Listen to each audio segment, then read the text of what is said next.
Մեծ Բրիտանիայի վարչապետ Քիր Սթարմերը եւ Թուրքիայի նախագահ Ռեջեփ Թայիփ Էրդողանը Անկարայում ստորագրել են աշխարհում լայն արձագանք ստացած պաշտպանական համաձայնագիր, որով Թուրքիան 8 միլիարդ ֆունտ ստերլինգի կամ 9 միլիարդ եվրոյով ձեռք է բերելու 20 Eurofighter Typhoon կործանիչ։ Այս գործարքը խորացնում է ՆԱՏՕ-ի դաշնակիցների միջև ռազմավարական կապերը եւ զգալիորեն ուժեղացնում Թուրքիայի օդային պաշտպանությունը տարածաշրջանային մրցակիցների, այդ թվում Իսրայելի հետ հավասարակշռությունը պահպանելու ձգտման ֆոնին։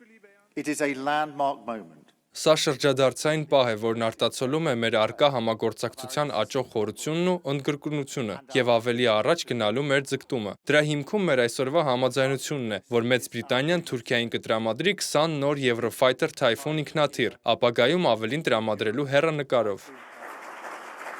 Մեծ Բրիտանիայի վարչապետի այցը տեղի է ունենում Անկարայի արևմտյան գործընկերների հետ հարաբերությունների ջերմացման ֆոնին, քանի որ Թուրքիան արդեն 3 տասնամյակ ձգտում է արդիականացնել իր հնացող F-16-ների պարկը։ Այս քայլը պայմանավորված է տարածաշրջանային մրցակիցների, մասնավորապես Իսրայելի ռազմաօդային ուժերի հզորությանը հակազդելու անհրաժեշտությամբ, ինչը ստիպում է Թուրքիային փնտրել անհապաղ լուծումներ։ Հենց այդպիսի անհետաձգելի լուծում է 4.5 սերնդի Eurofighter Typhoon կործանիչի ձեռքբերումը։ Այս գործարքը նպատակ ունի լրացնելու ռազմավարական բացը, մինչև շահագործման Թուրքիայի սեփական տեխնոլոգիապես ավելի առաջադեմ 5-րդ սերնդի կան կործանիչը, որը դեռ մշակման փուլում է։ Էկոնոմիկ իլիշկիlerimizi Մենք վճռական ենք էլ ավելի ամրապնդելու մեր տնտեսական հարաբերությունները։ Մեր համապատասխան հաստատություններն ու կազմակերպությունները բազմաթիվ միջոցներ են ձեռնարկում, այդ թվում թարմացնելով մեր ազատ առևտրի համաձայնագիրը։ Մենք նաև ուսումնասիրում ենք երրորդ երկրներում համատեղ ներդրումային հնարավորությունները։ Մենք նպատակ ունենք նոր գործընկերություններ հաստատելու էներգետիկայի եւ պաշտպանական արդյունաբերության ոլորտներում։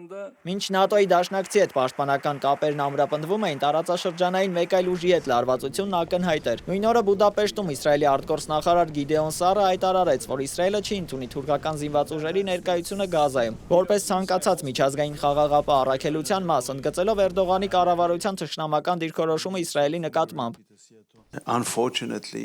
Ցավոք եւ հիմնականում վերջին 2 տարիների ընթացքում, բայց նույնիսկ դրանից առաջ, Թուրքիան Էրդողանի գլխավորությամբ թշնամական քաղաքականություն է վարել Իսրայելի դեմ, որը ներառում էր ոչ միայն թշնամական հայտարարություններ, այլև դիվանագիտական ու տնտեսական միջոցներ Իսրայելի դեմ։ Ուստի մեզ համար խելամիտ չէ թույլ տալ նրանց զինված ուժերի մուտքը Գազայի հատված, եւ մենք դրան չենք համաձայնի, եւ մենք այդ մասին ասել ենք մեր ամերիկացի բարեկամներին։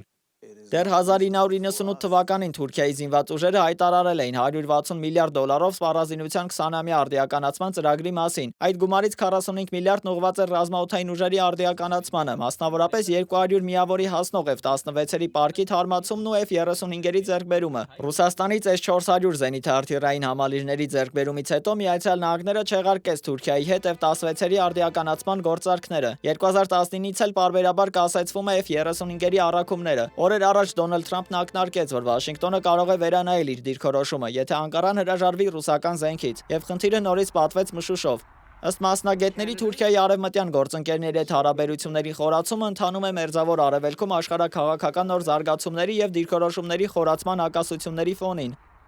Դավիթ Գենջոյան, Reopen Media։